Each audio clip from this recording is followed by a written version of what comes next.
Massage ಅಂದರೆ ಯಾರಿಗಿಷ್ಟ ಇಲ್ಲ ಹೇಳಿ? ಎಲ್ಲರೂ ಇಷ್ಟಪಡ್ತಾರೆ. ಹುಟ್ಟಿದ ಮಗುವಿಂದ ಹಿಡಿದು ವೃದ್ಧಾಪ್ಯ ವಯಸ್ಸಿನವರೆಗೂ ಎಲ್ಲರೂ ಇಷ್ಟಪಡುವಂಥ ಒಂದು ಅಭ್ಯಂಗ ಅಂತ ಕರಿತೀವಿ. ಆ, ನೀವು ಅಬ್ಸರ್ವ್ ಮಾಡಿರ್ಬೋದು, ಮಗು ಚೆನ್ನಾಗಿ ಮಸಾಜ್ ಮಾಡಿಸ್ಕೊಂಡು ಒಳ್ಳೆ ಸ್ನಾನ ಮಾಡಿದ ನಂತರ ಎಷ್ಟು ಚೆನ್ನಾಗಿ ನಿದ್ದೆ ಮಾಡುತ್ತಲ್ವ. ದೇಹಕ್ಕೆ ಉಲ್ಲಾಸ ಕೊಡುವಂಥ, ಸುಖ ಕೊಡುವಂಥ ಒಂದು ಕಾರ್ಯ ಅಂತ ಹೇಳಿದ್ರೆ ಈ ಅಭ್ಯಂಗ. ಆಯುರ್ವೇದದಲ್ಲಿ ದಿನಚರ್ಯದಲ್ಲಿ ಬಹಳಷ್ಟು ಪ್ರಾಮುಖ್ಯ ಕೊಟ್ಟಿರುವಂಥ ಒಂದು ದಿನಚರಿ ಅಂತ ಹೇಳಿದರೆ ಈ ಅಭ್ಯಂಗ. ಇದಕ್ಕೆ ಒಂದು ಶ್ಲೋಕನೇ ಇದೆ, ಅಭ್ಯಂಗಂ ಆಚರೇತ್ ನಿತ್ಯಂ ಜರಶ್ರಮವಾತಾಹ ದೃಷ್ಟಿಪ್ರಸಾದಂ ಪುಷ್ಟಾಯು ಸ್ವಪ್ನ ಸೂತ್ವಕ್ ದಾರ್ಢಯೇತ್. ಅಂದರೆ ಅಭ್ಯಂಗನ ದಿನನಿತ್ಯ ಆಚರಣೆ ಮಾಡ್ತಾ ಬರಬೇಕು. ನಾವೇನೋ ವರ್ಷಕ್ಕೆ ಒಂದು ಸಲ ಕೂಡ ನಾವು ಮಸಾಜ್ನ ತೊಗೊಳೋದಿಲ್ಲ ಅಲ್ವಾ. ಟೈಮ್ ಇರಲ್ಲ, ಅಥವಾ ನಾಚ್ಕೊತೀವಿ, ಅಥವಾ ಮುಜುಗರ ಪಡ್ಕೊತೀವಿ. ಬಟ್ ತುಂಬಾ ಇಂಪಾರ್ಟೆಂಟ್.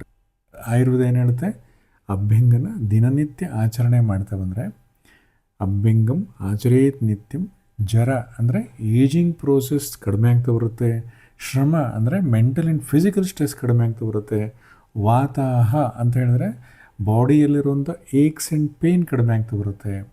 ಹಾಗೆ ದೃಷ್ಟಿ ಪ್ರಸಾದಂ, ಕಣ್ಣಿನ ಐಸೈಟ್ಸ್ ಏನಿದೆ ಅದು ವಿಷನ್ ಇಂಪ್ರೂವ್ಮೆಂಟ್ ಆಗ್ತಾ ಬರುತ್ತೆ. ದೃಷ್ಟಿ ಪ್ರಸಾದಂ ಪುಷ್ಟಾಯು ಅಂದರೆ ಪುಷ್ಟಿ ಅಂತ ಹೇಳಿದರೆ ಪೋಷಣೆ ಕೊಡುವಂಥದ್ದು. ಪ್ರತಿಯೊಂದು ಅಂಗಾಂಗಗಳಿಗೂ ಈ ಅಭ್ಯಂಗ ಮಾಡಿಸೋದ್ರಿಂದ ಪೋಷಣೆ ಸಿಗುತ್ತೆ. ಆಯುಹು ಅಂತ ಹೇಳಿದ್ರೆ ಲಾಂಜಿವಿಟಿ ಆಫ್ ಲೈಫ್ನ ಚೆನ್ನಾಗಿ ಮಾಡುತ್ತೆ, ಇಂಪ್ರೂವ್ಮೆಂಟ್ ಮಾಡುತ್ತೆ, ಎನ್ಹಾನ್ಸ್ ಮಾಡುತ್ತೆ. ಹಾಗೆ ಸ್ವಪ್ನ ಅಂದರೆ ನಿದ್ದೆ ಚೆನ್ನಾಗಿ ಬರ್ಸೋವಂಥದ್ದು. ಸೂತ್ವಕ್ ಅಂದರೆ ಸ್ಕಿನ್ನಿನ ಟೆಕ್ಸ್ಚರ್ ಮತ್ತು ಕಾಂಪ್ಲೆಕ್ಷನ್ ಭಾರಿನೇ ಚೆನ್ನಾಗಾಗುತ್ತೆ.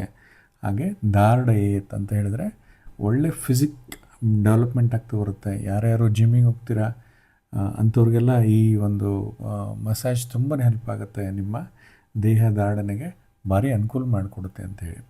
ಇದಕ್ಕೆ ನೋಡಿ, ಸೈಂಟಿಫಿಕಲಿ ಈ ಮಸಾಜ್ ಮಾಡಿಸ್ಕೊಳೋದ್ರಿಂದ ಎಂಡೋರ್ಫಿನ್ಸ್ ರಿಲೀಸ್ ಆಗ್ತಾ ಬರುತ್ತೆ. ಇದು ಬಾಡಿಯಲ್ಲಿರುವಂಥ ಸ್ಟ್ರೆಸ್ನ ಕಡಿಮೆ ಮಾಡೋವಂಥದ್ದು, ಫಿಸಿಕಲ್ ಆ್ಯಂಡ್ ಮೆಂಟಲ್ ಸ್ಟ್ರೆಸ್ನ ಕಡಿಮೆ ಮಾಡೋವಂಥದ್ದು. ನೋಡಿ, ನಾವು ದೃಷ್ಟಿ ಪ್ರಸಾದ ಅಂತಿರ್ತೀವಿ.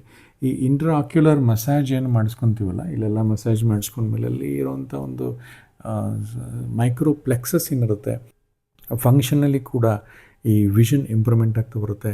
ಸ್ಕ್ರೀನ್ ಟೈಮ್ ನೀವು ಜಾಸ್ತಿ ನೋಡ್ತಾ ಇರ್ತೀರಿ, ಆವಾಗ ಕಣ್ಣಿನ ಸ್ಟ್ರೇನ್ ಏನಾಗಿರುತ್ತೆ ಅದು ಕೂಡ ಕಡಿಮೆ ಆಗ್ತಾ ಬರುತ್ತೆ. ಹಾಗೆ ಬಾಡಿಲಿ ಕಾರ್ಟಿಸೋಲ್ ಕೂಡ ಏನು ನಮ್ಮ ದೇಹಕ್ಕೆ ಶ್ರಮನ ಕೊಡುತ್ತೆ, ಅದು ಕೂಡ ಕಡಿಮೆ ಆಗ್ತಾ ಬರುತ್ತೆ ಅಭ್ಯಂಗದಿಂದ. ಈಗ ಪ್ರೆಷರ್ ಏನಾಗ್ತಾರೆ ಮಸಾಜ್ನಲ್ಲಿ, ಆವಾಗ ಅದೇನು ಲಿಂಫ್ಯಾಟಿಕ್ ಚಾನೆಲ್ಸ್ಗಳೇನಿರ್ತವೆ ಅಲ್ಲಲ್ಲಲ್ಲೇ ಕಟ್ಕೊಂಡಿರುತ್ತೆ. ಈಗ ನೀವು ಏನೇ ಮಾಡಿ ಸಣ್ಣ ಸಣ್ಣ ಪೈಪ್ಗಳು ನೋಡಿದರೆ, ಈಗ ಎಷ್ಟೋ ಸಲ ನಾವು ಕಸ ಕಡ್ಡಿ ಕಟ್ಕೊಂಡಿರೋಂಥ ನೋಡಿರ್ತೀವಿ. ನೀವು ಅದನ್ನು ಮ್ಯಾನಿಪುಲೇಟ್ ಅಂದರೆ ಲೈಕ್ ಕೈಯಿಂದ ಅದನ್ನು ಹೊರಗಡೆ ಕಸನ ತೆಗೀತಿರಲ್ಲ, ಅದೇ ಥರ ಲಿಂಫ್ಯಾಟಿಕ್ ಚಾನಲ್ಗಳು ಕೂಡ ಅಲ್ಲಲ್ಲೇ ಅಬ್ಸ್ಟ್ರಕ್ಷನ್ ಆಗಿ ಫಂಕ್ಷನ್ಸ್ನ ಕಡಿಮೆ ಮಾಡಿರುತ್ತೆ. ಈ ಅಭ್ಯಂಗದಿಂದ ಲಿಂಫ್ಯಾಟಿಕ್ ಫಂಕ್ಷನ್ಸ್ಗಳು ತುಂಬ ಚೆನ್ನಾಗಿ ಆಗ್ತಾ ಬರುತ್ತೆ. ಎಂಟೈರ್ ಬಾಡಿಗೆ ಅದರದ್ದು ಫಿಸಿಯಾಲಜಿ ಅಥವಾ ಫಂಕ್ಷನ್ನ ಇಂಪ್ರೂವ್ಮೆಂಟ್ ಮಾಡಲಿಕ್ಕೆ ಹೆಲ್ಪ್ ಮಾಡುತ್ತೆ. ಆದ್ದರಿಂದ ದಿನನಿತ್ಯ ನೀವು ಸ್ನಾನಕ್ಕಿಂತ ಅರ್ಧ ಗಂಟೆ ಮುಂಚೆ ಅಭ್ಯಂಗ ಮಾಡ್ಕೊಳೋದು ಭಾರಿ ಒಳ್ಳೆಯದು. ಮನೇಲಿ ಮಾಡ್ಕೊತಿರೋ ಅಥವಾ ಲೈಕ್ ಹೊರಗಡೆ ಹೋಗ್ತಿರೋ, it's left to you. But abhyanga is very important as said in dinacharya of Ayurveda.